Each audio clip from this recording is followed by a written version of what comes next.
ಮೆನಿಸ್ಟ್ರಿಯಲ್ ಕಪ್ಪಿಂದ ಏನೇನು ಯೂಸಸ್ಸು ಏನೇನು ಅಪಾಯಗಳಿದೆ ಅಂತ ನಾನು ಈ ವಿಡಿಯೋದಲ್ಲಿ ತಿಳಿಸ್ತಾ ಇದ್ದೀನಿ. ಹಲೋ ನಮಸ್ತೆ ಎಲ್ರಿಗೂ, ವೆಲ್ಕಮ್ ಟು ಮೈ ಚಾನಲ್. ಇನ್ನು ಯಾರೆಲ್ಲ ಸಬ್ಸ್ಕ್ರೈಬ್ ಮಾಡ್ಕೊಳ್ದೆ ನನ್ನ ವಿಡಿಯೋ ನೋಡ್ತಾ ಇದ್ದೀರಾ, ದಯವಿಟ್ಟು ಸಬ್ಸ್ಕ್ರೈಬ್ ಮಾಡ್ಕೊಳ್ಳಿ. ಮೊದಲನೇದಾಗಿ ನಾವು ಮೆನಿಸ್ಟ್ರಿಯಲ್ ಕಪ್ ಅಂದರೆ ಏನು ಅಂತ ತಿಳ್ಕೊಳ್ಳೋಣ. ಸೊ ಮೆನಿಸ್ಟ್ರಿಯಲ್ ಕಪ್ ಅಂದರೆ ಇದು ಸಿಲಿಕಾನ್ ಅಥವಾ ರಬ್ಬರಿಂದ ತಯಾರಾದ ಒಂದು ಸಣ್ಣ ಕಪ್ ಅಂತ ಹೇಳ್ಬೋದು.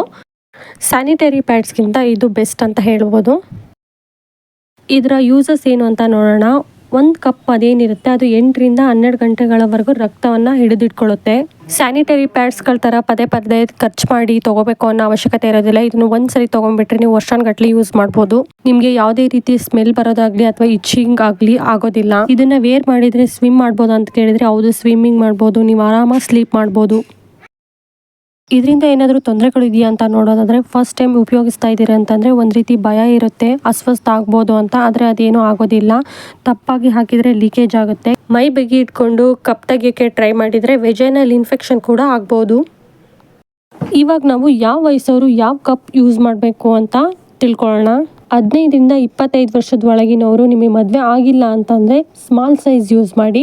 25ರಿಂದ 35 ವರ್ಷ ಆಗಿದೆ ಅಂತಂದರೆ ಮದುವೆ ಆಗಿರೋರು ಮತ್ತು ಮಕ್ಕಳಿದ್ದವರು ಮೀಡಿಯಮ್ ಸೈಜ್ ಯೂಸ್ ಮಾಡಿ. 35 ಮೇಲಾಗಿದ್ದರೆ ಅಥವಾ ಮಕ್ಕಳಿದ್ದವರು ಕೂಡ ಲಾರ್ಜ್ ಸೈಜ್ ಯೂಸ್ ಮಾಡ್ಬೋದು. ಹೇಗೆ ಇದನ್ನು ಯೂಸ್ ಮಾಡೋದು ಅಂತ ನೋಡೋಣ. ಮುಖ್ಯವಾಗಿ ಇದನ್ನು ಶುದ್ಧವಾದ ನೀರಿನಲ್ಲಿ, ಬಿಸಿ ನೀರಿನಲ್ಲಿ ತೊಳ್ಕೊಬೇಕು, ವಾಶ್ ಮಾಡ್ಕೋಬೇಕು. ಪ್ರತಿ ಸಲ ನೀವು ಯೂಸ್ ಮಾಡಬೇಕಾದ್ರೂ ಇದನ್ನು ಬಿಸಿನೀರಿನಲ್ಲೇ ವಾಶ್ ಮಾಡೋದು ತುಂಬ ಒಳ್ಳೆಯದು.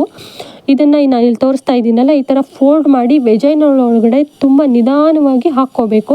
ಇದು 8ರಿಂದ 12 ಗಂಟೆ ಕಾಲ ನಂತರ ಹೊರ ತೆಗಿಬೇಕು. ಮತ್ತು ಅದ್ರ ಮಧ್ಯೆ ತೆಗಿಬೋದು ಅಂತಂದರೆ ನಿಮ್ಮ ಇಷ್ಟ, ತೆಗಿಬೋದು, ಯಾವ ತೊಂದರೆ ಕೂಡ ಆಗಲ್ಲ. ಮೆನ್ಸ್ಟ್ರಿಯಲ್ ಕಪ್ ಅಂದರೆ ತೊಂದರೆ ಅಲ್ಲ ಅದು, ಅಥವಾ ಅದೇನಾದರೂ ಅಪಾಯ ಮಾಡುವಂಥ ವಸ್ತು ಕೂಡ ಅಲ್ಲ. ನಿಮಗೆ ಪ್ಯಾಡ್ಸ್ಗಳಿಗೆ ಹೋಲಿಸ್ಕೊಂಡ್ರೆ ಇದು ತುಂಬ ಸೇಫ್ ಅಂತ ಹೇಳ್ಬೋದು. ನೀವೇನಾದರೂ ಯೂಸ್ ಮಾಡ್ತಾ ಇದ್ದೀರಾ ಅಂತಂದರೆ ನಿಮ್ಮ ಅನುಭವನ ಕಾಮೆಂಟ್ ಮಾಡಿ, ಲೈಕ್ ಮಾಡಿ, ಶೇರ್ ಮಾಡಿ, ಸಬ್ಸ್ಕ್ರೈಬ್ ಮಾಡಿ. Thank you for watching.